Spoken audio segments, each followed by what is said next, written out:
High বন্ধুরা, আমাদের agriculture বুক চ্যানেলে সবাইকে স্বাগত। আজকের ভিডিও হচ্ছে সম্পূর্ণ আলু চাষের উপরে। দেখুন, ধানের পর্ব প্রায় চুকেই গেছে, এখন ধান তোলার কাজ চলছে। এরপর আমরা যেটা নিয়ে মাতামাতি করব সেটা কি বলুন তো, আলু চাষ। আর আলু চাষের সব থেকে যেটা ভাইটাল বিষয় কি বলুন তো, সেটা হচ্ছে আলু বীজ।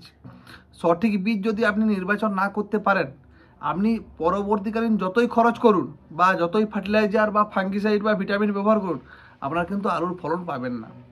যদি বলেন কেন, দেখুন, হয়তো অনেকেই যেখান থেকে খুশি বীজ কিনে এনে লাগিয়ে দেয়, কিন্তু শেষে দেখা যায় কি হয়, আলু গাছে ধরে অজস্র। কোনো আলু হয় পুতুলের মতো, আবার কোনো কোনো আলু হয় ছোট বলের মতো, বড় হয়নি। গাছে অজস্র আলু ধরলেও আপনার ফলনে মার খেয়ে যান। তাই আজকে আমরা যে বীজগুলো নিয়ে আলোচনা করব, যে বীজগুলো আজ বিগত 25 বছর, 30 বছর কি 50 বছর ধরেও বীজগুলো চলে আসছে, কিন্তু সেই প্রথম দিনেও যা রেজাল্ট ছিল, আজকে তার রেজাল্ট আগের থেকে অনেক হয়তো ভালো হয়েছে, তাও খারাপ হয়নি।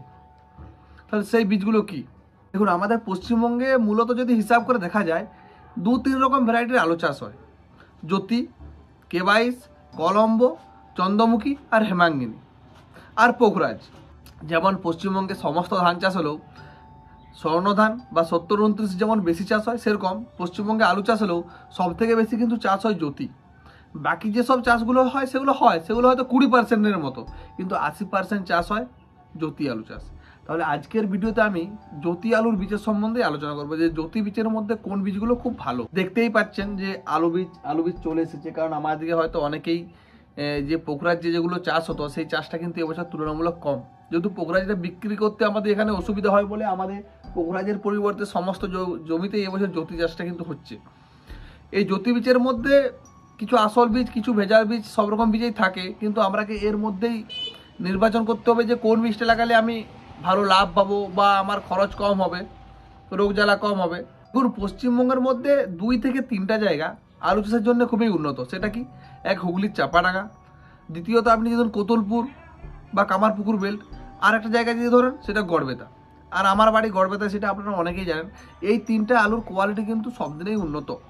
মানে এই আলুগুলো যেগুলো উচ্চ মার্কেট, মানে যেখানে দামি মার্কেট, সেখানে কিন্তু এই মার্কেটের আলু বিক্রি হয়।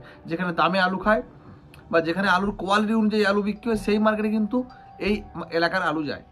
আর একটা জিনিস লক্ষ্য করবেন, আজ থেকে 20 বছর কি 10 বছর আগে আলু চাষ শুধুমাত্র পশ্চিমবঙ্গ, পাঞ্জাব, উত্তরপ্রদেশ, বিহার এইসব কিছু রাজ্যেই হতো, কিন্তু এখন সমস্ত রাজ্যেই কিন্তু আলু চাষ হচ্ছে। কম্পিটিশন প্রচুর। আর যে পরিমাণ চাষ বেড়েছে, দেখুন, আলুর দামও 500 কি 600 টাকা। তাহলে আমরা কি করব? আলু চাষে রোজগার করব কি করে? আমাদের রোজগার করার একটাই জায়গা, আপনাকে ফলন বাড়াতে হবে। তাছাড়া আমাদের হাতে আর কিছু গতি নেই। যতই খরচ করুন, আপনার আলুর দাম 500, 600, 700 টাকাই হবে। তাহলে আপনাকে এমন বীজ লাগাতে হবে যাতে ফলন হয় 6টা, 7টা, 8টা পর্যন্ত কাঠাপতি। প্রথমে যে বীজটা বলছি সেটা সবাই জানেন, জ্যোতি। হরদেব সিং যে আছে না, সেই বীজটা লাগাতে পারেন। ওটার দাম কি বলুন তো, তুলনামূলক একটু বেশি, যে কারণে আমরা দামের জন্য অনেকেই কিন্তু পেছিয়ে যাই। কিন্তু বিগত যদি আজ থেকে 40 বছর আগে যান, তখনও বীজের যে কোয়ালিটি ছিল, আজকেও সেই কোয়ালিটি। কোনো চাষি কিন্তু মরবে না। আপনি লাগানোর পর এমন হবে না যে আপনি লাগালেন, আপনার লস হয়ে গেল। আলু কিন্তু মনের মতন পাবেন, এমনকি সমস্ত আলুর থেকে এর ফলন কিন্তু আপনি ভালো পাবেন, আর রোগ জ্বালাও কম। এরপর যদি দেখেন, তার থেকে কম দামের মধ্যে 2 থেকে 3টা বীজ। আর একটা বীজ কি বলুন তো, ভাটির বীজ। ভাটির বীজটাও কিন্তু খুব পুরাতন বীজ। ভাটির বীজে একটা সমস্যা দেখা যায়, সেটা 4-5 বছর অন্তর, প্রত্যেক বছর নয়, আলু কিন্তু ফেটে যায়। যে কারণে অনেকে বলবেন যে দাদা, আমি ভাটির বীজ লাগিয়েছি, আমার আলু ফেটে গেছে। এটা সব বছর কিন্তু হয় না, খুব কম, রেয়ার। যেটা আজ থেকে 4 বছর আগে একবার হয়েছিল, এখন কিন্তু কোনো সমস্যা নেই। ভাটির বীজ আলুটা কি বলুন তো, খুব শক্ত আলু।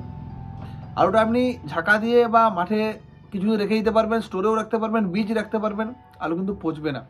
যারা পুরাতন আলু বীজ করেন না, মানে প্রত্যেক বছর একটা করে বীজ কিনেন, পরের বছর সেই বীজটাই আবার চাষ করেন, তাদের জন্য কিন্তু ভাটির বীজ খুব ভালো বীজ।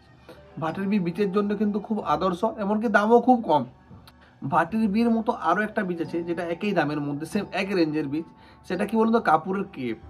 এই বীজটাও চাষ করতে পারেন। এগুলো কি বলুন তো, ভাটির বীজ বা কাপুরের কেপ, এই বীজগুলো হচ্ছে মিডিয়াম দামের মধ্যে। এগুলো আপনি এবছরের মার্কেটে কত, 1500-1600 টাকার মধ্যে কিন্তু আপনি মার্কেটে পেয়ে যাবেন। মানে বর্তমানে আজকের দিনে যদি আমি কথাটা দাঁড়িয়ে বলি, এই দামে কিন্তু পেয়ে যাবেন। সেক্ষেত্রে কিন্তু আপনি যদি হরদেব সাঙ্গা কিনতে যান, সেক্ষেত্রে আপনার 500, 600, 700 টাকা এর থেকে কিন্তু দাম বেশি লাগবে। অনেকেই বলবে, দাদা এর থেকে তাহলে কম দামের মধ্যে বীজ কিছু আছে কি? হ্যাঁ, এর থেকে 200-300 টাকা কম দামের মধ্যে গোপালের জি পাবেন, সামেরেস পাবেন, আপনি কুকারের কেপ পাবেন, খয়রার কেপ পাবেন, যেগুলোর দাম কিন্তু আরও তুলনামূলক 200-300 টাকা মার্কেটে দাম কম, কিন্তু আলুর ফলন কিন্তু খুবই ভালো।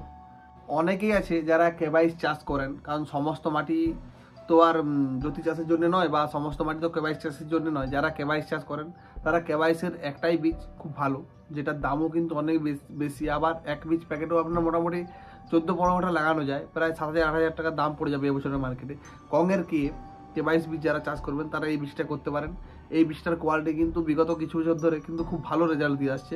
কোনোরকম যে দাঁত বা আপনার গাছ কুকড়ে যায় না, সেসব সমস্যাগুলো এই বীজে কিন্তু খুবই কম। এরপর অনেকেই আমাকে প্রশ্ন করবেন, যেহেতু আমার ফোন নাম্বার দেওয়া থাকে, যে দাদা এবছর তাহলে বীজের দাম কীরকম হবে শেষ পর্যন্ত। দেখুন, এবছর বীজের দাম তেমন কিছু পরিবর্তন হবে না, কারণ এবছর বীজের চাহিদা কিন্তু প্রথম থেকে সেরকম নেই। হয়তো একবার বাজার 2,000 টাকা আসতে পারে, তাছাড়া আপনি এবছর মার্কেটে আগের বছর যেরকম বীজের অবস্থা ছিল এরকম এবছরও বীজের অবস্থা সেরকমই থাকবে। মোটামুটি আপনি ধরুন ওই 1400, 1500 কি 1200-র মধ্যেই মার্কেট কিন্তু সব দিনই থাকবে। এমনকি মার্কেট পরবর্তীকালে মার্কেট আবার অনেকটা কমে যেতেও পারে, কিন্তু বীজের দাম বাড়ার কোনো রকম সম্ভাবনা নেই। বীজের দাম নিয়ে অনেকের কিন্তু এবার মতবিরোধ থেকে যায়। আপনি দেখবেন একই বীজ একটা দোকানে কিনছেন 2,000 টাকা, আবার পাশের দোকানে সেই বীজের দামে 1,800, আবার কারোর দোকানে 2,200। এরকমটা হয় কেন? এটা শুধুমাত্র আলু বীজের ক্ষেত্রে এই সমস্যাটা হয় কেন? তার একটাই কারণ, সেটা হচ্ছে কি বীজের সাইজ। ধরুন আপনি একটা দোকানে ভার্টি বীজ কিনছেন এই সাইজ, আবার একটা দোকানে কিনছেন এই সাইজ, ঠিক আছে? দুটো বীজের দাম কিন্তু এক হবে না, কারণ এটা আপনার এক প্যাকেট বীজে হয়তো 3 কাঠা 4 কাঠা, আর এটা সেখানে 6 কাঠা কি 7 কাঠা লাগানো যাবে। সাইজ অনুযায়ী কিন্তু একই ভ্যারাইটির বীজের দামের কিন্তু হেরফের হয়। তাই বীজ নিয়ে তর্ক করবেন না, বীজের সাইজ ও গুণগত মান দেখুন। ভিডিওটি শেষ পর্যন্ত দেখার জন্য অসংখ্য ধন্যবাদ। আমাদের আলু চাষ নিয়ে আরও ভিডিও আসবে, আলু চাষের স্টেপ বাই স্টেপ। আগের বছর যারা আমার চ্যানেলের সাথে যুক্ত ছিলেন তারা দেখেছেন যে আমরা কীভাবে ভিডিও আপলোড করি। এটা হয়তো আলু চাষের বীজ নিয়ে, এর আগে আলুর রাসায়নিক সার নিয়ে একটা ভিডিও আপলোড করা হয়েছে। এরপর জমি তৈরি বা বীজ শোধন, সেই সব বিষয় নিয়েও ভিডিও আসবে। তার জন্য আপনারা আমাদের চ্যানেলের সঙ্গে থাকবেন, নাহলে অযথাই ফোন নাম্বার থাকার জন্য অনেকেই ফোন করে দেন যে দাদা এরপর কি করব, তারপর কি করব। প্রত্যেকটা ভিডিও আপডেট দেখুন, তারপর সমস্যা হলে আমাকে ফোন করুন। অবশ্যই ফোন করার টাইম রাত্রি 9টা থেকে 10টা, অহেতুক কেউ যে কোনো সময় ফোন করবেন না। অনেকেই কোনটা পাঞ্জাবের বীজ কিনতে পারেন না, তার জন্যে আমি দেখুন একটা আলু বীজ হাতে নিয়েছি। এই বীজটাকে সামনে দেখবেন, যেটা পাঞ্জাবের অরিজিনাল বীজ না, সেটা থেকে একটা অভ্র যেমন মিশিয়ে দিলে যেমন চকচক করে, সেম অভ্রর কালার চকচক করে একটা কিন্তু চকচক করে। আপনার মনে হবে হয়তো অভ্র